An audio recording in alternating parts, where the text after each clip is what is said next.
Jesus himself warns, watch out that no one deceives you.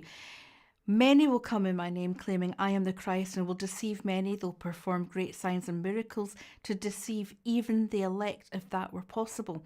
Now, of course, he was asked about what would be the signs of his return and the end of the age as we know it. That was the major one. That is the one that he majors on. Do not be deceived.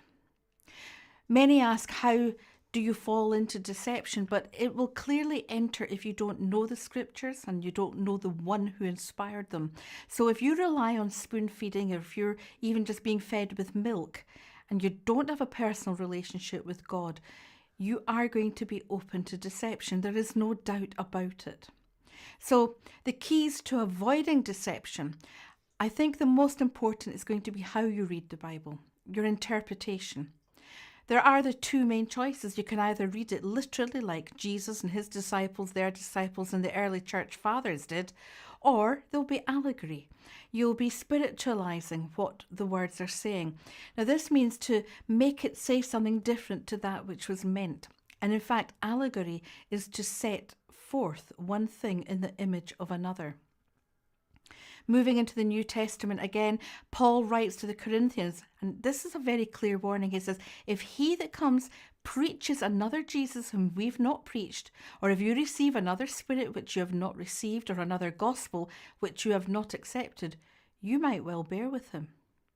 And he writes to the Galatians and he says, I'm astonished that you're so quickly deserting the one who called you to live in the grace of Christ and are turning to a different gospel, which of course is really no gospel at all.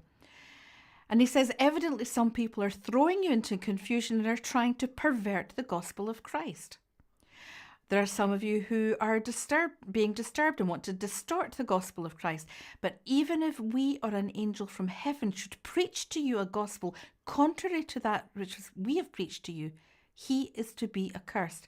Paul repeats this. He says, as we have said before, so I say again now, if any man is preaching to you a gospel contrary to what you received, he is to be accursed. It's interesting when Paul writes to Timothy, he says, as I urged you when I went into Macedonia, stay there in Ephesus so that you may command certain people not to teach false doctrines any longer. So this is an ancient problem right back from the beginning. I think probably one of the most important warnings is when Paul is writing his second letter to the Thessalonians and he says, let no one deceive you by any means, because that day, the day he's writing about, will not come without. The Greek word is the apostasia, and it's often interpreted as a falling away, and it actually means a defection or a revolt. The root of the word is to depart, to leave the faith. So literally to depart from a previous standing. The point I'm making here, of course, is that the Bible is full of warnings of false teachers, false shepherds, another Jesus, another gospel, another spirit.